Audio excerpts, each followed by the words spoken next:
الحمد لله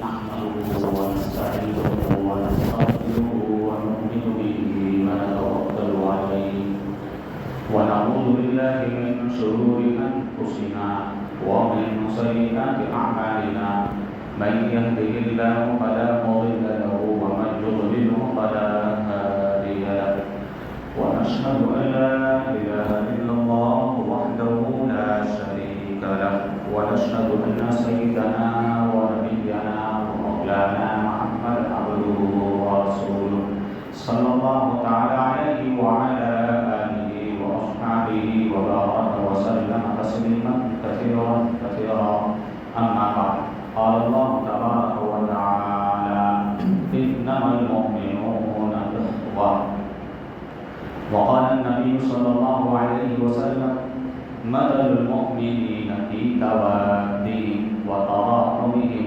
وتعاطفهم كمثل الجسد إذا اشتكى منه عضو تداعى له سائر الجسد بالسهر والحمى وقال النبي صلى الله عليه وسلم المسلم أخو المسلم لا يظلمه ولا يسلمه من كان في حاجة أخيه كان الله في حاجته ومن فرج عن مسلم كربا فرج الله عنه كربا من كرب يوم القيامة ومن ستر مسلما ستره الله يوم القيامة أو كما قال صلى الله عليه وسلم.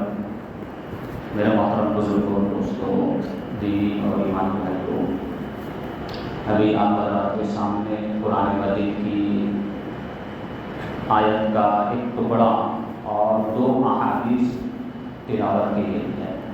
اللہ تعالیٰ ارشاد فرماتے ہیں انما المؤمنون اخوہ، کہ دنیا کے تمام مسلمان چاہے وہ کسی علاقے سے، کسی ذات، برادری، نسل، خاندان، قبیلے سے تعلق رکھتے ہو، کالے ہو، گورے ہو، سب کے سب آپس میں بھائی بھائی. انما المؤمنون اخوہ، دنیا کے تمام مسلمان آپس میں بھائی بھائی ہیں. اور اللہ کے رسول صلی اللہ علیہ وسلم نے ارشاد فرمایا مسلمانوں کی مثال آپس میں مثل المؤمنین فی توادهم وتراحمهم وتعاطفهم، کہ مسلمانوں کی مثال آپس میں ایک دوسرے کے ساتھ محبت کرنے میں، ایک دوسرے کے ساتھ رحم کا معاملہ کرنے میں، ایک دوسرے کے ساتھ شفقت اور مہربانی میں ایسی ہے جیسے کہ ایک جسم کی مثال ہے. کمثل الجسد اذا اشتكى منه عضو، کہ جسم کا معاملہ یہ ہوتا ہے کہ جسم کے کسی بھی حصے میں کوئی تکلیف پہنچتی ہے، کوئی درد، کوئی دکھ پہنچتا ہے تو سارا کے سارا جسم جاگنے کے اندر اور اس کی دکھ اور درد کو برداشت کرنے میں، اس کا ساتھ دینے میں پورا کی پورا جسم اس کا ساتھ دیتا ہے. تو مسلمان کی مثال بھی عین جسم کے مانند کی ہے. لہذا ایک مسلمان کو چاہیے کہ وہ دوسرے مسلمان کے کام آئے. ایک مسلمان کا کام کیا ہے؟ دوسرے مسلمان کے کام آنا. اگر کسی مسلمان بھائی کو کوئی ضرورت ہے، کوئی حاجت ہے، تو جہاں تک اللہ تعالیٰ نے ہمیں طاقت دی ہے، ہمیں وسعت دی ہے، اپنی وسعت کے بقدر، اپنی طاقت کے بقدر، اپنی استطاعت کے بقدر اس کی اس ضرورت کو، اس کی اس حاجت کو پورا کرنا یہ مسلمان کا کام ہے.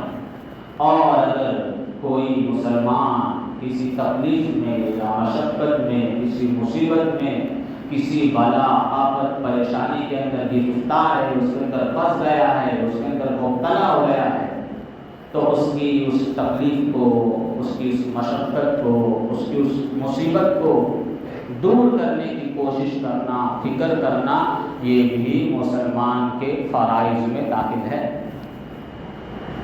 یہ بھی مسلمان کے فرائض میں داخل ہے. جیسے نماز پڑھنا فریضہ ہے، روزہ رکھنا فریضہ ہے، حج اور زکوٰۃ ادا کرنا فریضہ ہے، ایسے ہی مسلمان کی ضرورت اور حاجت کو پورا کرنے میں اپنے کو اللہ تعالیٰ نے جتنی طاقت دی ہے، جتنی وسعت دی ہے اس کے مطابق کوشش کرنا، فکر کرنا. مسلمان کسی تکلیف کے اندر ہے، مصیبت میں ہے، مشقت میں ہے، اللہ تعالیٰ نے جتنی طاقت دی ہے، جتنی وسعت دی ہے، جتنا بھی اللہ تعالیٰ نے اسے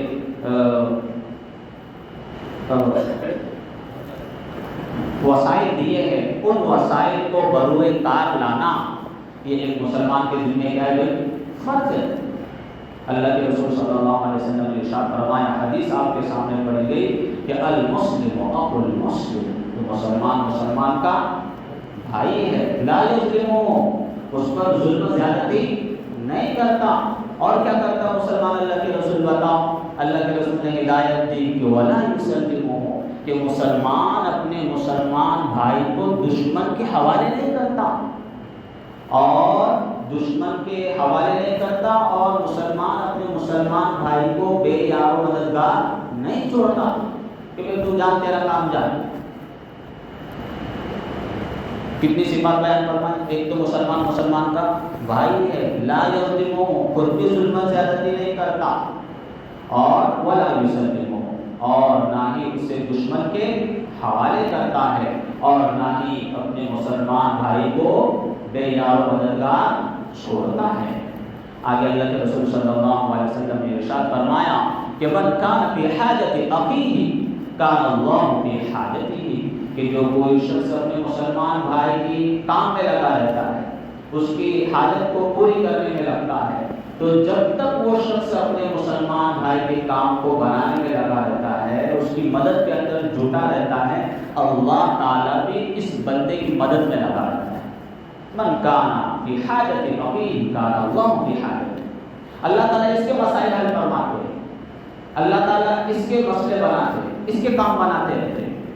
اور آگے کیا فرمایا کہ من فرج عن مسلم کربۃ، کہ جو شخص اپنے مسلمان بھائی کی کسی تکلیف کو یا مشقت کو دور کرتا ہے، چاہے بات کے ذریعے سے ہو یا کوئی عمل کرنے کے ذریعے سے ہو، جس سے اس کی تکلیف دور ہو جائے، اس کی مشقت دور ہو جائے، یا وہ تکلیف یا مشقت اس سے تھوڑی ہلکی ہو جائے، آسان ہو جائے، اس کی بھی کوشش اور فکر کرتا ہے، تو اللہ کے رسول صلی اللہ علیہ وسلم نے بشارت سنائی کہ فرج اللہ عنہ قربۃ من قرب یوم القیامہ.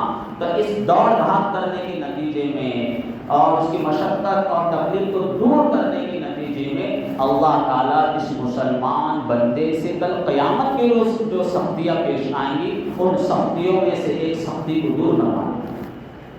کتنی بڑی بشارت ہے. اور اللہ کے رسول صلی اللہ علیہ وسلم نے ارشاد فرمایا کہ من ستر مسلما سترہ اللہ یوم القیامہ، کہ جو شخص اپنے مسلمان بھائی کے عیوب پر پردہ ڈالتا ہے، اس کی پردہ پوشی کرتا ہے، اس کو پتہ چلے گا کہ فلاں مسلمان بھائی کے اندر کوئی عیب ہے، کوئی خرابی ہے، فلاں گناہ کے اندر مبتلا ہے، تو بجائے اس کے کہ لوگوں کو جا کر بتائے، لوگوں میں اس کا ڈھنڈورا پیٹے، اس کا پروپیگنڈا کرے، اس کی بجائے مسلمان بھائی یہ کرتا ہے کہ اس پر کیا کرتا ہے؟ پردہ پوشی کرتا ہے، اس کو چھپا دیتا ہے، اس کو ڈھانپ دیتا ہے. تو اللہ تعالیٰ ارشاد فرماتے ہیں سترہ اللہ یوم القیامہ، کل قیامت کے روز اللہ تعالیٰ بھی اس کے گناہوں پر پردہ ڈالتے ہیں، اس کے عیب کو چھپا دیں گے، لوگوں کے سامنے اس کی فلم نہیں چلائی جائے گی، اللہ تعالیٰ اس کے عیوب کو چھپا دیں گے. تو بتاؤں کتنی جامع حدیث ہے. اس کا ایک ایک جملہ جو ہے ہم میری اور آپ کی سب کی توجہ چاہتا ہے، اور اس کا ایک ایک جملہ ایسا جو بڑا یعنی کہ اٹریکشن ہے، اس کے اندر ایک جاذبیت ہے، اور ایک ایک جملہ ایسا ہے جسے جو ہے ہمیں اپنی زندگی کا اصول اور دستور بنانے کی ضرورت ہے. اللہ کے رسول نے پہلا جملہ کیسا زبردست ارشاد فرمایا، اور کتنی اس کے اندر اٹریکشن ہے، کتنی اس کے اندر جاذبیت ہے کہ اللہ کے رسول صلی اللہ علیہ وسلم نے ارشاد فرمایا المسلم اخو المسلم، کہ دنیا کے تمام مسلمان آپس میں بھائی بھائی ہیں. یہ ایک نعرہ ایسا ہے کہ جو ہمارے سماج میں جتنی بھی خرابیاں ہیں، جتنے بھی امتیازات ہیں، جتنے بھی تعصبات ہیں، اس کو ختم کرنے والا نعرہ. کہ وہ جو تمہارا مسلمان بھائی ہے، چاہے وہ تمہارا رشتہ دار ہو یا نہ ہو، چاہے اس سے تمہارا دوستی کا تعلق ہو یا نہ ہو، اس کی طرف مت دیکھو. کیا دیکھو؟ کہ یہ میرا کلمے کا شریک بھائی ہے، اس نے اور میں نے ایک ہی کلمہ پڑھا ہے، ہم دونوں جو ہے کلمے کے کیا ہیں؟ شریک ہیں. جب ہم دونوں کلمے کے شریک ہیں تو ہم دونوں بھائی بھائی ہیں. اس ایک نعرے کے ذریعے سے، ایک جملے کے ذریعے سے، ایک سینٹنس کے ذریعے سے اللہ کے رسول صلی اللہ علیہ وسلم نے سارے تعصبات کو اور امتیازات کو، ہمارے درمیان جو فرق ہے اس کو ختم کروا دیا. کہ انسان کے درمیان فرق ہوتا ہے کہ بھئی یہ تو کھلا علاقے کا ہے، کھلا وطن، وہ فلسطین والے ہیں، میں آپ کو کیا لینا دینا بیٹھ کر جلواؤں انڈیا میں. یہ تو کھلا علاقے کے لوگ، ان کے اوپر بمباری ہو رہی ہے، وہ مسائل کے اندر گھیرے ہوئے، ہمارا کیا لینا دینا ان سے؟ تو یہ جو امتیاز ہے کہ یہ کھلا علاقے کا ہے اور میں کھلا علاقے کا ہوں، یہ بہار کا ہے، یہ بنگال کا ہے، اور ہم تو مہاراشٹرین لوگ ہیں، ہم تو گجراتی، ہمارا ان سے کیا لینا دینا؟ تو یہ جو امتیازات ہوتے ہیں انسانوں کے درمیان علاقے کی بنیاد پر، تو علاقے کی بنیاد پر جو امتیاز ہے اور تعصب ہے، اس ایک جملے کے ذریعے سے اللہ کے رسول نے شوکر کرتا ہے. دنیا کے تمام مسلمان یہ بھائی بھائی ہیں. لہٰذا یہ کھلا علاقے کا ہے، میں کھلا علاقے کا ہوں، یہ کھلا زبان بولنے والا ہے اور میں تو کھلا زبان بولنے والا ہوں، اور یہ تو کھلا ذات اور برادری سے اور کھلا قبیلے سے اور کھلا نسل سے اور کھلا رنگ سے تعلق رکھتا ہے. لہٰذا میرا اس سے کیا لینا دینا؟ یہ جتنے بھی امتیازات ہیں جس کی وجہ سے دنیا میں یعنی کہ جنگ و جدال ہوتے ہیں، جس کی وجہ سے جو دنیا میں تفریق واقع ہوتی ہے کہ کالا ہے اور یہ گورا ہے، یہ تمام کے تمام امتیازات اللہ کے رسول صلی اللہ علیہ وسلم نے ختم فرما دیے اور ارشاد فرمایا کہ کلمے کا شریک جہاں کہیں کا رہنے والا ہو، جس نسل سے، جس برادری سے، جس قبیلے سے تعلق رکھتا ہو، جس علاقے سے تعلق رکھتا ہو، وہ سب کے سب آپس میں کیا ہیں؟ بولو بھائی بھائی. اس لیے کہ جب اللہ کے رسول صلی اللہ علیہ وسلم اس دنیا میں تشریف لائے تو اس وقت یہ نعرے بہت چل رہے تھے، یہ منظر بہت دکھ رہا تھا لوگوں کے درمیان. اور اس لیے اللہ کے رسول صلی اللہ علیہ وسلم چونکہ اللہ کے رسول ہے تو لوگوں کو جوڑنے والی صرف یہی چیز ہے، یہی ایک نعرہ ہے جس کی بنیاد پر اتحاد اور اتفاق اور ایک دوسرے کی مصیبتوں میں انسان کام آ سکتا ہے. تو اللہ کے رسول صلی اللہ علیہ وسلم نے یہی لوگوں کو ہدایت دی، یہی تعلیم دی. اس وقت جو ہے عربوں کے اندر جو ہے عربوں کو اپنی عربیت پر بڑا فخر تھا کہ ہم عرب ہیں. عربوں کو کس بات کا فخر تھا؟ کس بات پر وہ ناز کرتے تھے، کس بات پر تکبر کرتے تھے؟ ہم کون ہیں؟ عرب ہیں. اور اپنے علاوہ دنیا کے تمام لوگوں کو اجمی کہاں کرتے ہیں؟ کیا کہتے ہیں؟ اجمی، اجما، اجمی کا پتہ کس کو کہتے ہیں؟ اجمی کہتے ہیں گونگے کو. جانور کو اجمی کہا جاتا ہے. کس کو؟ جانور کو اجمی کہتے ہیں. تو ہم سب کو اجمی کہتے تھے، جانور ہی ان کو بولنا ہی نہیں آتا. ہمارے پاس جو فصاحت ہے، ہمارے پاس بات رکھنے کا جو طریقہ ہے، ان کے پاس ہے ہی. جیسے جانور اس کو کوئی بھی حاجت پیش آ جائے، بکریوں میں آنے میں آتا ہے، دوسرے کو اس کی آواز ہی نہیں اس کے پاس. کتا ہے بھو کرتا ہے، بلی میاؤ میاؤ کرتی، اس کو بولتے ہی نہیں آتا. تو وہ اپنے آپ کو بولنے والا کہتے تھے اور ہم سب کو کیا کہتے تھے؟ اجمی، جانور ہے، گونگے لوگ ہیں، ان کو بولنا ہی نہیں آتا. اتنا ان کے اندر تفاخر تھا، اتنا اپنے اندر تفکر، اتنا اپنے اندر اپنے آپ کو بڑا سمجھتے تھے. تو اللہ کے رسول صلی اللہ علیہ وسلم جب رسول بنا کر بھیجے گئے، آپ کو رسالت کے لیے منتخب فرمایا گیا، تو اللہ کے رسول نے کیا لوگوں کو سمجھایا، کیا نعرہ بلند کیا کہ لا فضل لعربی علی اعجمی ولا عجمی علی عربی. کہ لوگوں اس بات کو سن لو، کان کھول کر سنو، دھیان میں رکھو کہ کسی عربی کو کسی اجمی پر کوئی فضیلت نہیں. کسی عربی کو کسی اجمی پر کوئی فضیلت نہیں، اور اسی طرح کسی اجمی کو کسی عربی پر کوئی فضیلت نہیں الا بالتقوی، سوائے تقوی. جو زیادہ متقی وہ زیادہ اللہ کی نظر میں شریف ہے، وہ زیادہ اللہ کی نظر میں قریب ہے. صرف عربی ہونے کی وجہ سے یا عجمی ہونے کی وجہ سے کوئی قریب اور کوئی شریف نہیں بن جاتا. یہ اللہ کے رسول صلی اللہ علیہ وسلم نے ان کو سمجھایا، یہ ان کو ہدایت دی۔ اگر اللہ کے رسول اس وقت علاقیت کا نعرہ لگاتے، اپنی قوم کا نعرہ بلند کرتے کہ عربی، تو جو آپ کو 23 سال لگے 5 سال میں اس سے 54 کام ہو جاتا، کیونکہ وہ تو آپ کی بھائی قیادت پر، آپ کی سیادت پر پورا جزیرۃ العرب متفق تھا۔ آپ تھے ہی سردار خاندان سے، بنو ہاشم سے آپ کا تعلق تھا، قبیلہ قریش سے آپ کا تعلق تھا، یہ تو پہلے ہی لوگ ان کو مانتے تھے۔ تو قیادت اور سیادت پہلے ہی سے اللہ کے رسول کے خاندان میں تھی، پورا جزیرۃ العرب آپ کو احترام کی نگاہوں سے دیکھتا تھا۔ تو اگر آپ علاقیت کا یا عربیت کا اپنی قوم کا نعرہ بلند کرتے تو کتنے سال میں کام ہو جاتا تھا؟ 4 سے 5 سال میں سب اکٹھے ہو جاتے تھے آپ لوگوں کے۔ لیکن اللہ کے رسول نے علاقیت کا نعرہ بلند نہیں فرمایا، اس لیے کہ اللہ کے رسول جو ہے ہماگیر پیغام لے کر آئے تھے جو دنیا کے تمام لوگوں کے لیے ایکسیپٹیبل ہو، دنیا کے تمام لوگوں کے لیے قابل قبول ہو، ایسا پیغام اور اعلان لے کر آیا۔ تو اللہ کے رسول نے قوم پرستی کا نعرہ نہیں لگایا، اس لیے کہ جو قوم پرستی کا نعرہ ہوتا ہے تو اس کے اندر بہت اٹریکشن۔ جب کبھی آپ علاقائیت کا یا زبان کا نعرہ لے کر اٹھو گے، قوم اور برادری کا، قبیلے کا نعرہ لے کر اٹھو گے، تو بہت سارے بیوقوف لوگ، گدھے لوگ آپ کے ساتھ آ جائیں گے، بالکل آ جائیں گے آپ کے ساتھ۔ وہ یہ بھی نہیں دیکھیں گے کہ یہ جو تحریک لے کر اٹھا ہے اس میں ہمارا فائدہ ہے بھی کیا نہیں، کہ ہمارا بیڑا تو نہیں غرق کر دے گا۔ کچھ اس سے پڑے بھی نہیں رہتے عام لوگ، اس کو اپنا علاقے کا نعرہ دے رہا ہے، مہاراشٹرین ہونے کا نعرہ دے رہا ہے، سب مہاراشٹرین اس کے پاس جمع ہوتا ہے۔ اس لیے کہ جو نعرہ ہوتا ہے علاقائیت کا یا زبان کا، رنگ کا، نسل کا، برادری کا، قبیلے کا، اس کی کوئی بریکیں نہیں ہوتی، اس کی کوئی انتہا نہیں ہوتی، اس کا کوئی اینڈ نہیں ہوتا۔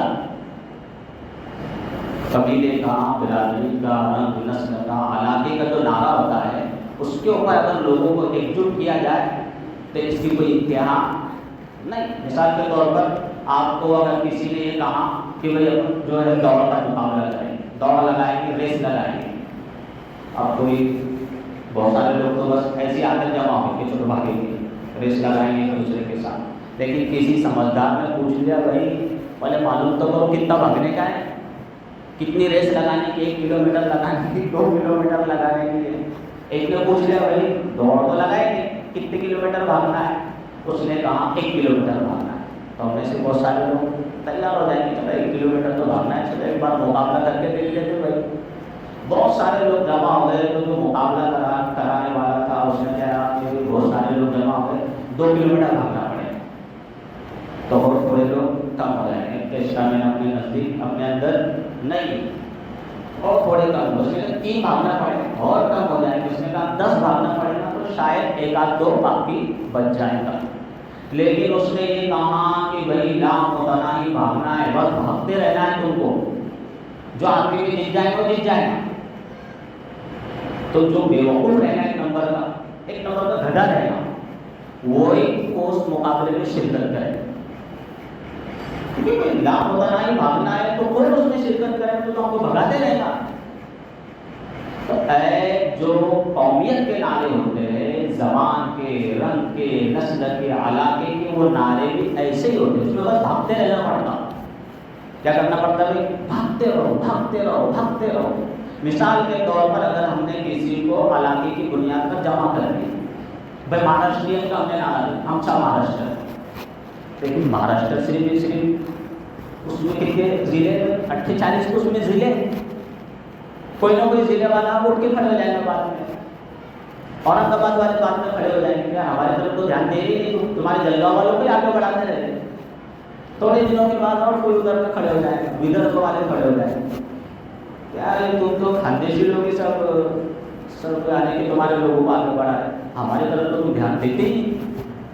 تو ایک بار تو اکٹھے ہو جائیں گے، لیکن اس کے بعد جب ٹوٹنا شروع ہوں گے تو 48 پھر سے بنے گے، پھر وہ 48 کے بعد جو تعلقے والے وہ الگ الگ اپنے ڈیمانڈ رکھیں، پھر تعلقوں کے بعد وہ گاؤں والے وہ اپنے الگ الگ ڈیمانڈ رکھیں، تو ٹوٹتے ٹوٹتے بکھرتے بکھرتے ہزاروں لاکھوں حصے ہو جائیں گے۔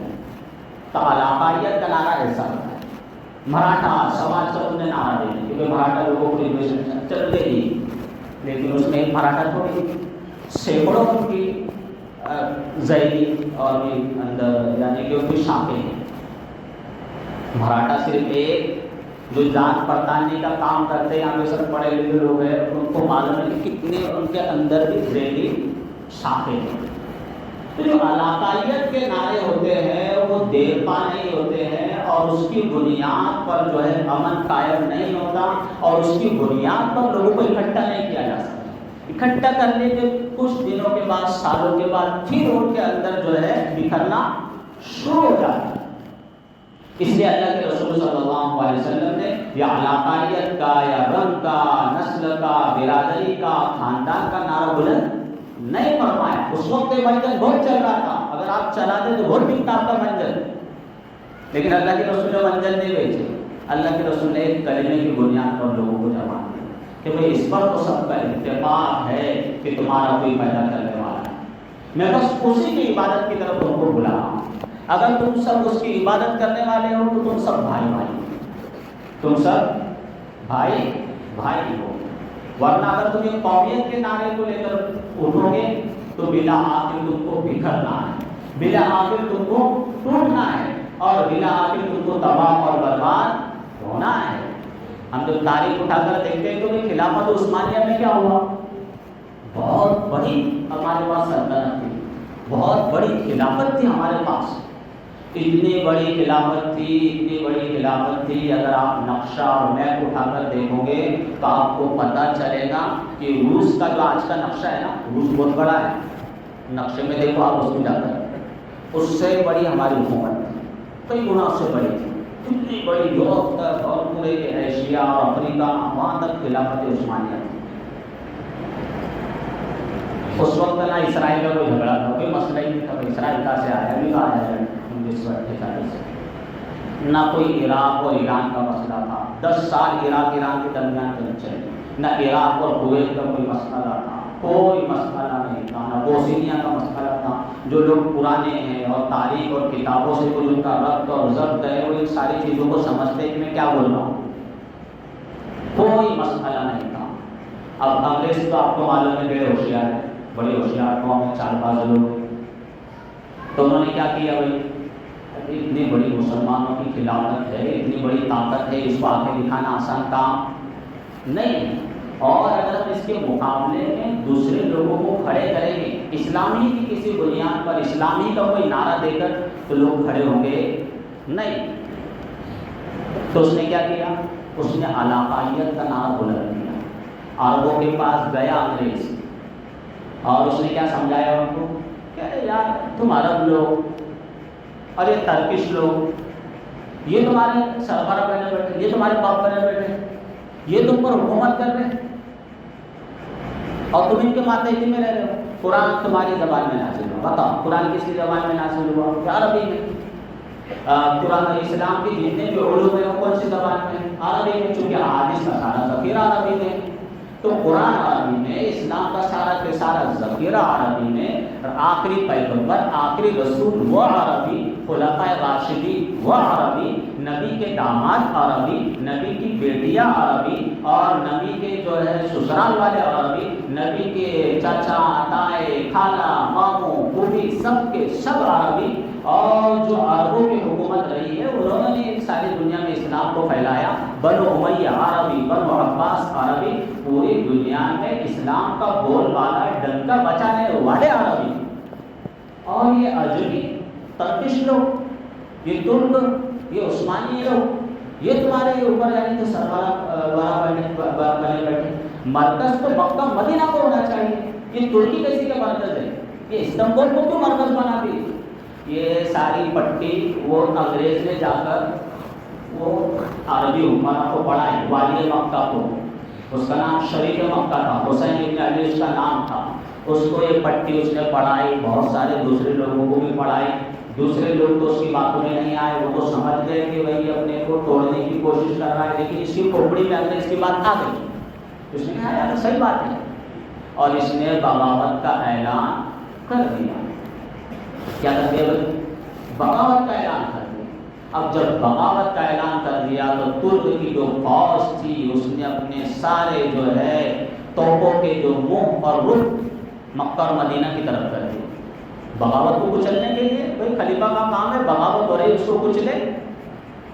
لیکن جو خلیفہ تھا عبد الحمید ثانی اس نے اس کی پرمیشن اور اجازت نہیں دی، چونکہ ان کے دلوں میں مکہ اور مدینہ کی بہت عظمت تھی، بہت عظمت کیا کرتے تھے مکہ اور مدینہ. کہاں کہ نہیں ہم مکہ اور مدینہ اللہ کے رسول کے شہر کی طرف ہم توپوں اپنے توپوں کا بندوقوں کا اور بارود کا رخ ادھر کریں گے. بھائی میں تو اس کی اجازت نہیں دیتا، کرنا ہے بغاوت کرنے کو. حالانکہ اس کو بھی کچھ نہیں ملا، جس نے بغاوت کیا تو اس کو بھی کچھ ہاتھ آیا نہیں، اور بغاوت کرنے والے کے ہاتھ میں کچھ آتا نہیں. اس کو صرف دور دور سے لالی پاپ دکھایا جاتا ہے، وہ ہرس میں آ جاتا اور اپنا بھی بیڑا غرق کر دیتا، اپنی قوم کا بھی بیڑا غرق کر دیتا. تو وہ والی جو مکہ تھا اس نے بھی ایسا ہی کیا، اس کے بھی ہاتھ میں کچھ آیا نہیں، کھڑا ہو گیا بغاوت. حالانکہ جو ترک حکومت تھی اس کے اندر بھی کمزوریاں تھی، خرابیاں تھی، اور جو ہے بدعات وہاں پر ہو رہی تھی. اس بنیاد پر لوگوں کو اس نے بہتایا. لیکن بھائی ہمیشہ ایک اصول یاد رکھو کہ دنیا میں کوئی حکومت اور کوئی بھی شخص کوئی بھی فرد 100% اچھا نہیں ہوتا. ہر ایک کے اندر خامیاں ہیں، ہر ایک کے اندر عیوب ہے، ہر ایک کے اندر کمزوریاں ہے. ہم میں سے کوئی بھی آدمی ایسا نہیں جو 100% اچھا. ہر ایک تھوڑا بہت آڑا ترچھا رہتا. ہر ایک ایسا جو تھوڑا نہ کچھ اس کے اندر خامی بھی ہے، خرابی بھی ہے، کمزوری بھی ہے. تو گھر جو چلتے ہیں، حکومتیں جو چلتی ہیں، ادارے جو چلتے ہیں، وہ ایک دوسرے کی خامی، کمی، کوتاہی کو برداشت کرتے ہوئے چلتے ہیں. ایک دوسرے کو برداشت کیے بغیر کہیں بھی کام چلتا نہیں. تو ہم کو اپنے گھر کے لیے بھی اصول یاد رکھنا ہے، اپنے اداروں اور حکومتوں کے لیے بھی اصول یاد رکھنا. آج بہت سارے لوگ ایسے بھی رہتے وہ سعودی حکومت کچھ نہیں کر رہی، وہ کھلا حکومت عراق کچھ نہیں کر رہا، ایران کچھ نہیں کر رہا، کھلا کچھ نہیں کر رہا. حالانکہ ہم کو کچھ معلوم نہیں کہ کیا ہو رہا ہے. ہم کو خواہ مخواہ کسی کو برا اچھا بھی نہیں بولنا ہے، برا بھی نہیں بولنا ہے، کیونکہ ہم کو ہو سکتا ہے اندر اندر کچھ کر رہے ہو اور ہو سکتا ہے کچھ نہ کر رہے ہو. آپ کو خاموشی سے بیٹھے رہنا. اپنے ذمے جو کام ہے ہم کر سکتے ہیں وہ کام ہم کو کرنے. ہم جان دے سکتے ہیں، ابھی ہم جا ہی نہیں سکتے تو کیا جان دیں، جان بھی دے سکتے. مال خرچ کر سکتے ہیں، مال خرچ کرے. کوئی لکھنے والا ہے وہ لکھے، آواز بلند کرے ظلموں کے خلاف. کوئی اور اونچی لیول کا ہے، آگے تک اس کے وسائل ہے، آگے تک جائے. اور کوئی کچھ بھی نہیں کر سکتا تو ہمارے بس میں جو ہے کہ ہم بیٹھ اللہ تعالیٰ سے رو کر گڑ گڑا کر دعائیں کر سکتے کہ اتنا کریں جتنا ہمارے ذمے ہے، اتنا کرنا ہے. ہم کو کسی کو برا بھلا نہیں کہنا کہ آپ کھلا یہ نہیں کر رہا، وہ یو اے یہ نہیں کر رہا، اور عراق ابھی تک کوئی سویا پڑا ہے، اور ایران کچھ نہیں، صرف وہ کدھر دھمکیاں دے رہا ہے، وہ ترکی کی. ہم کو یہ سب باتیں ٹرارے مارنے کی اور بیگم خان کرنے کی کوئی ضرورت نہیں. ہمیں اپنے ذمے کے کام کرنا ہے. اب اسی کے اندر کھلا یہ نہیں کر رہا اور کھلا یہ نہیں کر رہا، اس میں ہم وقت اپنا برباد کریں. اور جو اپنے کرنے کا کام ہے کچھ کرنے کے لیے تیار نہیں ہے. روزانہ صبح میں جو ہے قنوت نازلہ پڑھی جا رہی ہے. قنوت نازلہ کا ایک اصول ضابطہ یہ بھی ہے کہ جب وہ پڑھی جا رہی ہو تو مسلمان اس میں شریک ہو، اور مسلمان پورا گناہوں سے بچنے کا اور کثرت سے توبہ کرے، گناہوں سے بچے، اپنی زندگی سے گناہوں کو نکالے. تب جا کر وہ قنوت نازلہ بھی اثر کرتی ہے. صرف جا کے کھڑے ہو جانے سے کچھ نہیں ہوتا.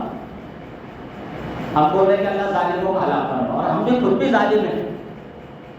ہم اللہ تعالیٰ کے احکامات کو پورا کرنے کے لیے تیار ہیں. ایک دن آزاد نہیں ہوتی، آگے پیچھے ہو جاتی تو ہم سب کتنے کہ غصہ ہوتے، ناراض ہوتے کہ یار اتنی بڑی ذمہ داری انہوں نے اپنے سر پہ لے لی. مولانا نے، حافظ صاحب نے ذمہ داری ادا کرنے کوئی آ رہے ہیں، ان کا کام ہے آنے کا.